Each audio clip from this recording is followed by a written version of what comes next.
The machine has been a blast to use. Definitely Xbox made an Xbox that is really wonderful to use. For me, I have it with the external storage as well. So basically the total is 1.5 TB as a whole. And I have been enjoying playing video games on that. Simply, I am an Xbox fan and I do love to play Xbox video games in general. And I do love the Xbox platform. I even have this little guy right here as an achievement gift to prove that, hey, I have enough achievements from the Xbox achievement system or whatever. And for me, I do care about the achievements, and actually that's one of the reasons that's why I play Xbox. Mainly if I, let's say, have a choice between all the platforms, I would definitely choose Xbox to play. Now, with this context in mind, the machine has been a pleasant to use. I did finish Nier Automata as a whole with the game. I had 60 frames solid and the game was really pleasant. The loading times were not very long as they usually are. With this new generation, we don't have a lot of updates as the Xbox One. The Xbox One, every time you open it and every time you want to play, there's an update that you want to do. With the second game that I finished and I did make 100% achievement on the new Xbox is Dead or Alive, which is the fighting game. And I was enjoying really my time with that game. The loading times are really fast and,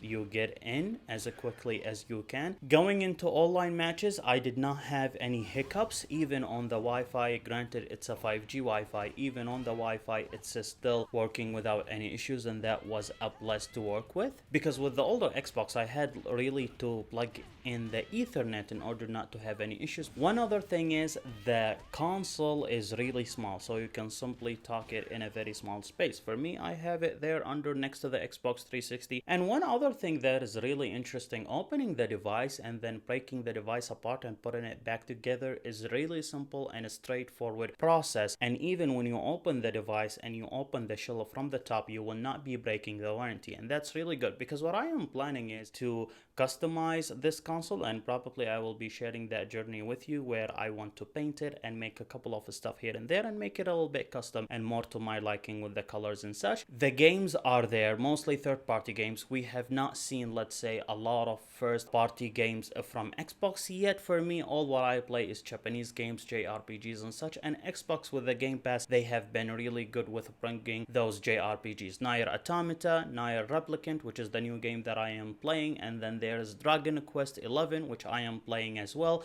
Then there's Nervos or whatever that might be. I am playing that game as well. And then there is Octopath Traveler, which is a game that I am playing as well. They're on Xbox Game Pass and I can play all those games without issues. I get a little bit hesitant when people say, oh, you can play them on Game Pass for free. Game Pass is not a free service. You are paying for that $10 a month if you are only using it for the console, or $15 a month if you are using it for the console and using it for your PC as well. For me, I do pay $15 a month because I do use it on PC and I do use it on console. And the good thing is, say a game like Dragon Quest, there is a save cross-platform, meaning I can play on PC Dragon Quest and I can do all my save and achievements there, and simply they will be transferring to the Xbox. So whenever I want to play on the Xbox instead of playing on PC, I can go to the Xbox and all my save and data would be transferred as well. Yet for me, I prefer the Xbox just because of the simplicity of the use. So after around playing for 500 hours on that Xbox, would I recommend it? I would definitely recommend it if you have a 1080p monitor or a 2K monitor 1440p, but above that I would not recommend getting that console. And that brings me to my last point. I feel like this generation or this Xbox is what the Xbox One should have been since the beginning.